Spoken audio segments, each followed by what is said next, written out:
And looking ahead, a large crowd is expected at tonight's Rockingham County Commissioners meeting. They are expected to speak against a possible casino in the Stokesdale community. Last week, hundreds of people packed Ellisboro Baptist Church to speak against that proposal. Neighbors say they are concerned about increased traffic and noise that a casino could bring to the area.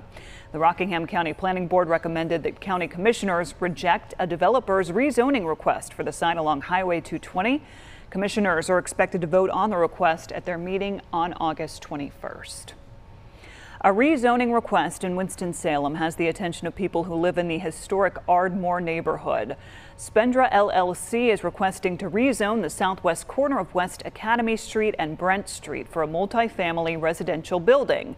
There's currently a single-family home there. More than a dozen neighbors wrote to the city opposing that request. Their concerns about the development include increased traffic and impacts to the neighborhood's history. Winston-Salem City Council meets tonight at 6 o'clock. Happening now in Burlington, crews are working to remove mold from classrooms at Andrews Elementary School. Officials with the Alamance Burlington School District say the mold was found 2 weeks ago during summer cleaning. Maintenance crews also found mold in some of the duct work of the school. Officials say a broken compressor in one of the school's HVAC chiller units is to blame for causing all the mold. The district says it will cost more than $650,000 to remove it all. An interim superintendent is set to take the reins of Davidson County Schools. Tabitha Broadway is set to be sworn in at tonight's school board meeting. She has served as the Davidson County Schools Executive Director of Communications and Strategic Planning. Broadway takes over for former Superintendent Dr. Emily Leip, who did retire. The school board meeting starts at 6:30 at Davis Townsend Elementary School.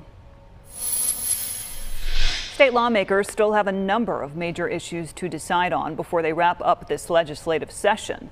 The biggest is a new state budget. Republican leaders have been negotiating for weeks in secret between competing House and Senate proposals. Both sides recently agreed on raises for teachers and state employees, as well as a new tax cut plan. However, no final details have been released, and negotiators are still far apart on several items. One of the major components of the budget is starting the previously approved expansion on Medicaid. Passing the budget means that would go into effect. I think our budget will add some additional state dollars to the state health plan. The cost of health care continues to go up. I think everybody who's watching this now has experienced that. State health plan is no different. And the expansion would give hundreds of thousands of North Carolinians with low income access to taxpayer-funded insurance. A lawyer for Donald Trump and his case connected to the 2020 election is pushing back against a protective order proposal. Prosecutors requested the order to restrict what Trump and his team can do with evidence shared with them. As Bree Jackson reports from Washington, Trump's attorney says they'll fight the request.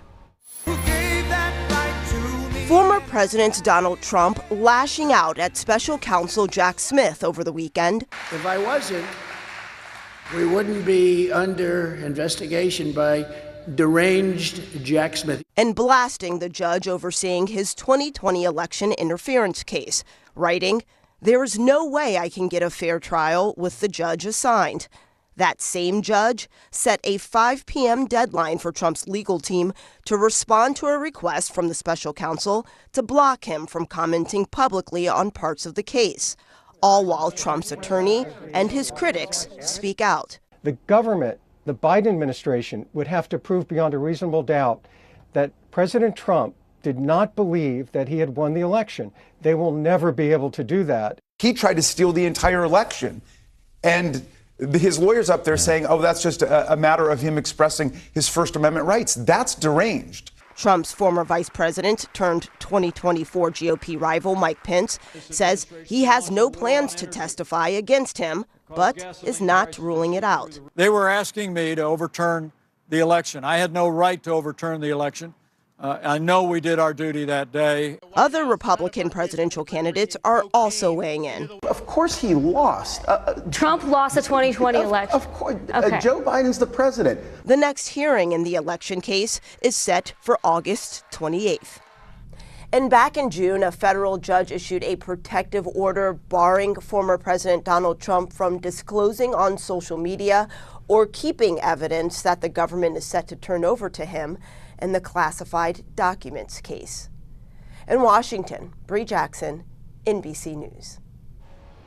And the former president could soon face legal issues in Georgia. The Fulton County District Attorney is preparing for a possible indictment into alleged efforts to overturn election results there.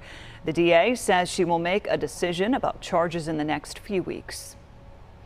President Joe Biden is concerned about the increase in ransomware attacks on schools. Today, the White House is gathering superintendents and education technology experts to discuss the growing issue. The group will be looking at ways to bolster cybersecurity. Officials say they will also be creating a new council to coordinate between the government and educational institutions. According to the White House, at least 8 states saw ransomware attacks against schools last year. In some cases, sensitive information like medical or behavioral histories were stolen and released online.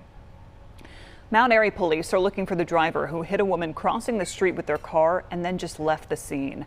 Officers say it happened Thursday on North Main Street near Wren Avenue. Police tell us the woman is in the hospital with a broken pelvis, and investigators say they found the vehicle they believe to have been involved, but they're still looking for the driver.